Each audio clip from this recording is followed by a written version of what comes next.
මේ ආපු නායෙන් හාමුදුරනේ පාරෙන් පල්ලෙහා මේ ටික ඔක්කොම කඩාගෙන එනකොට අපිට නිින්දකින් හිටියේ.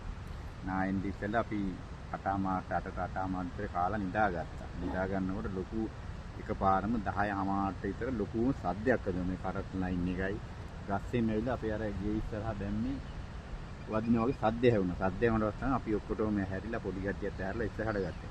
ඉස්සරහට ගන්නකොට අපි පිටිපස්සේ බලද්දී ඒ මහා ගඟනේ පිටිපස්සේ ඊට පස්සේ ගඟ ගලන්න ගත්තා අර පැත්තට.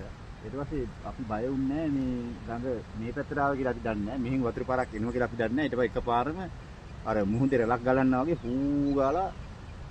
හෝ ගාලා වතුර පාර ගලන්න තමයි ගත්තේ. ඊට පස්සේ අපි මිනිස්සුන්ට කෑගැව්වා මේ ඇලක් මේ වතුර පාරක් යනවා කොහෙන්ද යන්නේ කියලා පොඩ්ඩක් අපිට මේ කෑ ගහලා කියන්න මේ වතුර පාරක් ඇවිල්ලා තිනවා ගස් මෙතෙන්ට ඇවිල්ලා තිනවා මෙතන මරණයක් එහෙමත් වෙලා තිබ්බා ඇවිල්ලා තිබ්බා.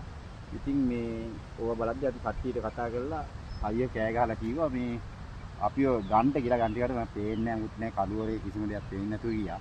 මේ ටෝච් එකක් බැටරි බෑලා කරන්ට් එක යනම්ම නම් ඒව නැතුව හිටියා. ඊට පස්සේ අපි කොහොම හරි හිත මෙහෙට කියලා බලනකොට ඇල පාර වතුර දෙක දෙපැත්තට වෙනකොට තමයි අපිට පොඩ්ඩක් හිතට හොඳ වෙන්නේ.